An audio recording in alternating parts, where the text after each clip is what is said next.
I'll show you how you can return your DHgate items. First off, before you return anything, you should go ahead and contact the seller first before you make another move. But if you're sure you want to return it, I'm going to show you how to do that. You want to go ahead and go to this section here and you want to hover over it and then you want to tap on my orders here. On my orders here, you'll find your orders here. But before that, I do need to tell you about the qualifications that you need to meet before you can return an item. Some of it includes like being ordered and what you receive is being different. For example, the color here is not as described. And for example, here, your parcel is only that way. It only weighs 0.15 kilogram, meanwhile, the item doesn't weigh as much as you ordered.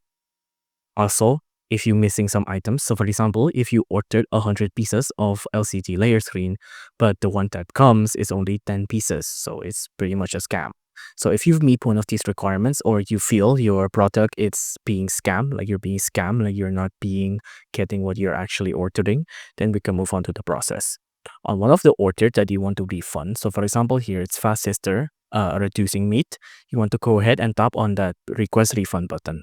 On the request refund button, you want to go ahead and tap on open a dispute because right now the item has been received, but you want to return it. So you want to open a dispute.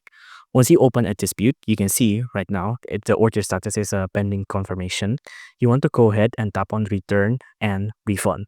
And from then on there, you just have to follow the on-screen prompt.